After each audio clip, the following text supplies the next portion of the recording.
Contre toute attente, François Hollande ne sera pas candidat à sa propre succession. Le président français a annoncé ce jeudi qu'il ne briguera pas un autre mandat. C'est l'épilogue d'un suspense et la réponse à une question que se posaient les Français. La décision est surprenante car à aucun moment, l'occupant de l'Élysée n'a laissé quiconque et encore moins son entourage deviner cette intention. Elle est aussi inédite et historique.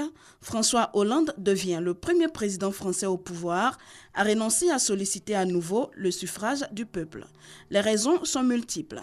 Même si François Hollande auréole son mandat d'un bilan positif, la réalité est tout autre, du moins pour la majorité des Français. C'est que le président s'est lui-même lié les mains avec des promesses telles que la courbe du chômage qu'il échouera à inverser.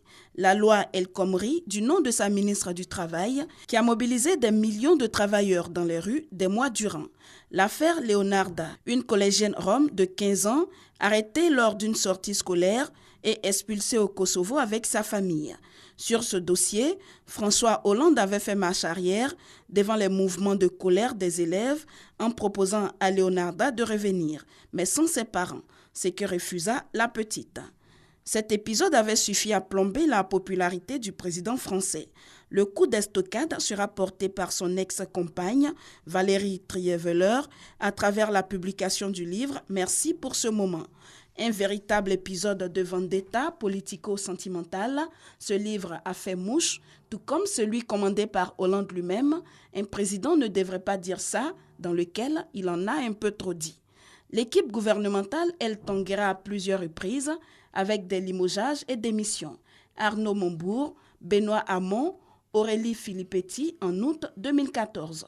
Ils seront suivis 5 mois plus tard par 2 autres ministres et plus récemment par Emmanuel Macron.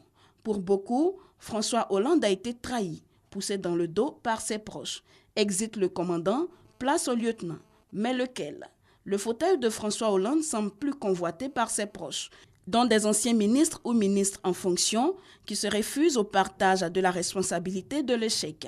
Ils sont nombreux qui s'avancent déjà vers la ligne de départ, parmi eux Arnaud Montebourg, Benoît Hamon, Marie-Noëlle Lienemann, Gérard Filoche et tout récemment Manuel Valls, sans compter ceux des partis associés et les candidatures non encore déclarées.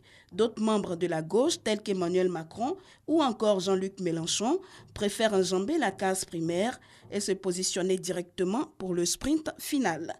La primaire risque d'être épique à gauche et la présidentielle, qui aiguise tant d'appétit après le renoncement de François Hollande, un choc fratricide pour le Parti socialiste.